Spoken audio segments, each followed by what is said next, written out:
Pemirsa News TV kembali hadir dengan tayangan spesial meredam getar Gavatar bersama saya Deborah Pungus. Dan pemirsa, pemerintah telah memulangkan mantan pengikut Gavatar dari Kalimantan ke tempat asal mereka yang tersebar di Pulau Jawa. Sudah sejauh mana langkah pemerintah menindak perekrut aliran Gavatar yang telah membuat warga terpisah dari keluarga, kehilangan harta benda dan mengenyam predikat penebar aliran sesat? Kita akan segera bergabung dengan jumpa pers pimpinan Gavatar Mahful Tumanurung.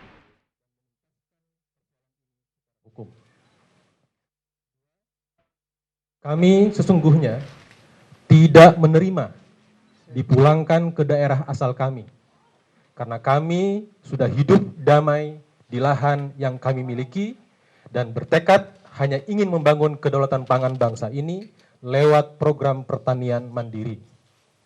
Namun demikian, kami pun bisa memahami dan menghargai segala upaya dan langkah yang telah dilakukan oleh pihak pemerintah bekerjasama dengan TNI dan Polri di wilayah Kalimantan.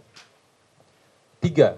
Sebagai ekses dari pengusiran dan pemulangan tersebut, kami meminta kepada pemerintah atau pihak berwenang untuk dapat menjamin keselamatan diri dan aset yang terpaksa kami tinggalkan di Kalimantan, baik yang bergerak maupun yang tidak bergerak. 4. Adalah hak asasi setiap warga negara untuk memilih tempat tinggal di wilayah negara Republik Indonesia.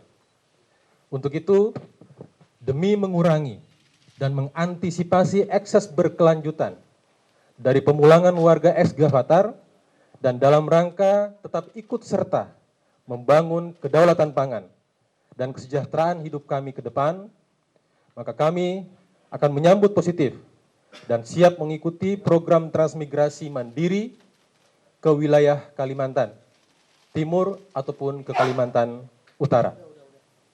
5.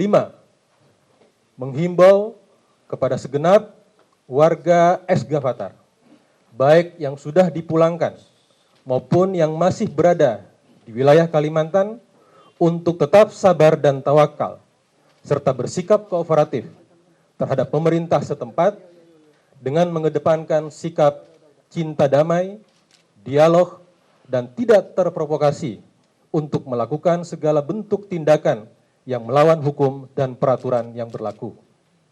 6.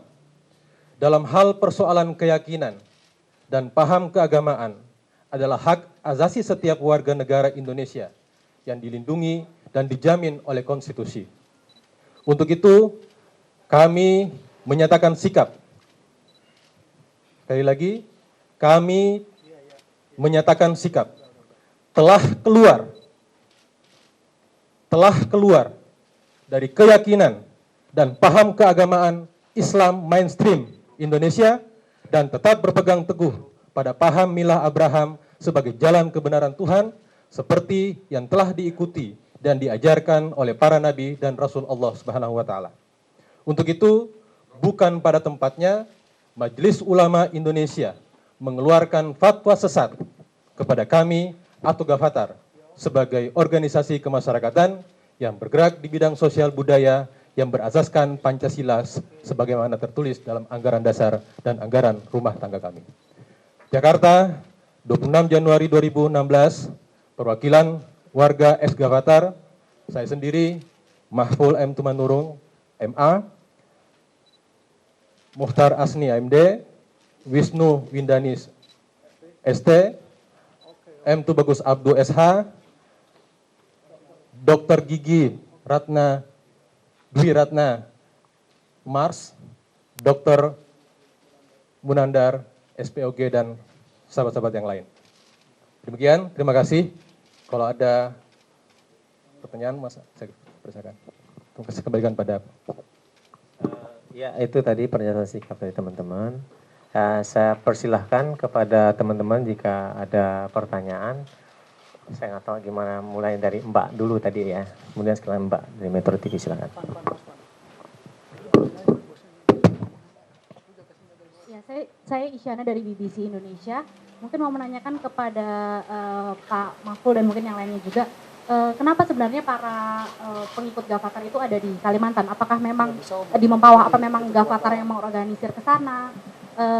terus kemudian sebagai bagian dari pimpinan organisasi, mungkin ex-Gavatar gitu ya, terlepas dari mungkin mereka di sana resmi atau tidak, diorganisir atau tidak, kemudian bagaimana sekarang tanggung jawab apa yang dilakukan terhadap warga yang ada di sana gitu, dan bagaimana Bapak menanggapi tuduhan polisi bahwa Gavatar ini adalah upaya untuk mendirikan negara baru? Kan sebanyak mungkin ada banyak orang berada di sana gitu ya.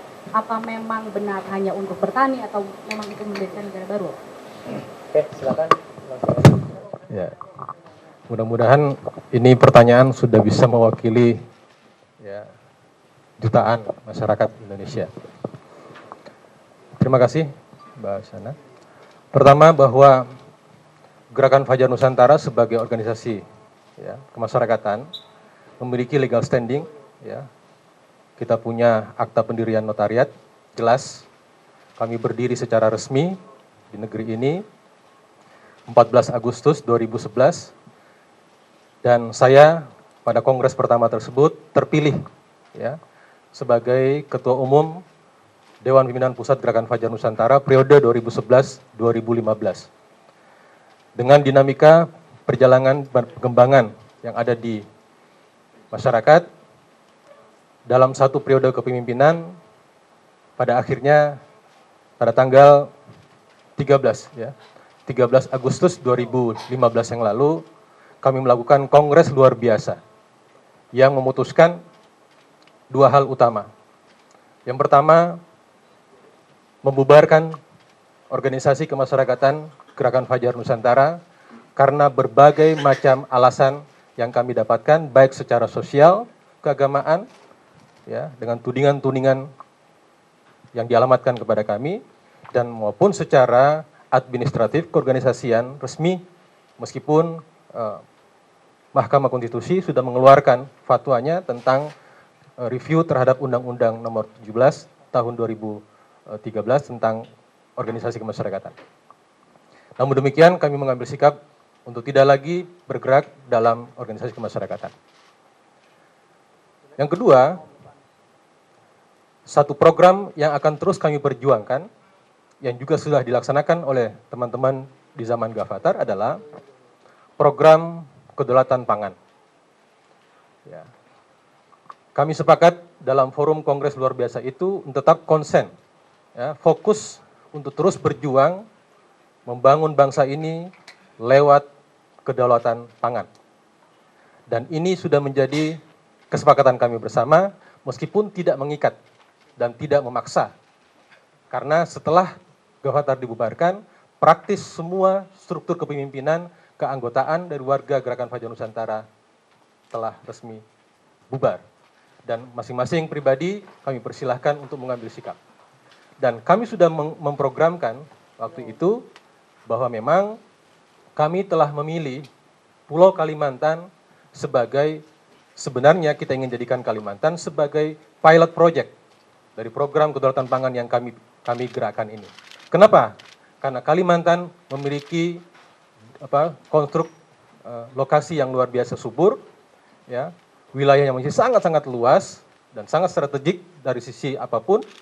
Kemudian dari sisi ekonomi, harga lahan yang ditawarkan oleh masyarakat di sana, kami sangat-sangat terjangkau oleh kocek kami, ya, sehingga kami bersepakat untuk terus melanjutkan upaya program kedaulatan pangan yang sudah dirintis oleh teman-teman ex-Gavatar di wilayah Kalimantan.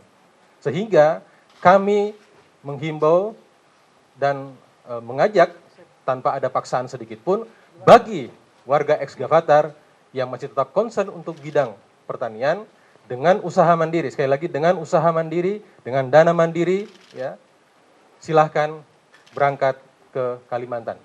Mereka mencari lahan sendiri, berkoordinasi sendiri dengan masing-masing Dewan Pimpinan Daerah masing-masing, ya, untuk melanjutkan program kedaulatan pangan ini. Itulah kenapa kami ada konsentrasi di Kalimantan, tidak di wilayah lain. Ya, mungkin demikian. Oh, yang kedua tadi, persoalan isu bahwa Gavatar ingin membentuk negara. Ini luar biasa. Kami pun sangat tersanjung. Ya, kami sangat tersanjung. Orang-orang seperti kami, ya, dinilai ingin membangun sebuah negara. Yang kami ingin bangun adalah sebuah negeri yang penuh dengan kedamaian dan kesejahteraan berdasarkan nilai-nilai kebenaran universal yang diajarkan oleh Tuhan semesta alam melalui kitab-kitabnya dan melalui kebenaran yang ada pada alam semesta ini. Itu saja. Kami tidak bermimpi menjadi penguasa, apalah daya kami. Kami tidak pernah berbicara soal kekuasaan. Gavatar tidak pernah sedikit pun berniat, bercita-cita untuk merebut kekuasaan. Jangankan merebut kekuasaan, kami diberi kekuasaan pun kami tidak akan menerima. Ya. Ini perlu dicatat sekali lagi. Jadi Gavatar tidak pernah bicara soal negara. Kalau negeri iya, karena negeri ini adalah karunia dari Tuhan semesta alam, Nusantara ini adalah karunia Tuhan semesta alam yang harus kita syukuri. Lewat jalan memakmurkan segala apa yang ada di alam semesta Nusantara ini, sumber daya alam Nusantara untuk kita bangun bersama-sama demi kedamaian dan kesejahteraan Nusantara. Syukur-syukur Nusantara ini, Indonesia bisa menjadi kampion, bisa menjadi mercusuar bagi dunia. Itu saja, Bang. Oleh karenanya, kami mengkoordinasikan ya masing-masing wilayah, karena ini orangnya banyak. Ini orang banyak, bukan 3 orang, 3, 4, 5 orang. Ini ribuan manusia yang ada di Kalimantan yang harus kami koordinasikan. Tapi bukan dalam sebuah lagi struktur organisasi kemasyarakatan, tetapi sebuah koordinasi wilayah. Baik di level pusat, wilayah, daerah, kabupaten, kota. Itu saja. Jadi saya katakan sama sekali tidak ada niatan sedikit pun. Karena bicara negara, bicara soal kedaulatan, bicara soal proklamasi, bicara soal hukum undang-undang dasar, dan bicara soal teritorial. Kami adalah anak-anak bangsa yang sangat cinta dengan negeri ini, bahkan terlalu cinta dengan negeri Indonesia ini. Izinkan kami untuk ikut aktif membangun bangsa ini. Mari kita berlomba-lomba, kami jangan dicegah, kami jangan ditahan-tahan. Biarkan nanti setelah sampai di finish kita melihat siapa yang lebih unggul. Apakah kami, warga negara Indonesia ex Gavatar, ataupun teman-teman yang lain, khususnya dalam bidang pangan pertanian ini. Karena sekali lagi kami melihat di depan sana akan terjadi sebuah krisis pangan yang luar biasa. Tidak hanya di Indonesia, tapi di dunia sekalipun. Orang percaya atau tidak itu urusan masing-masing. Tapi kami meyakini, ya tanda-tandanya sudah luar biasa ada.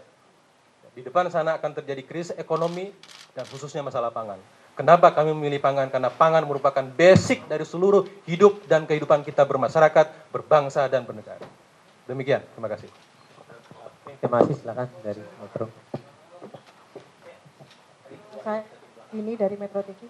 Pak, dari yang Bapak jelaskan tadi, pada intinya Bapak mengakui kurang lebih seperti itu bahwa mereka semua terorganisir dalam Gavatar, sekalipun toh sudah dibubarkan.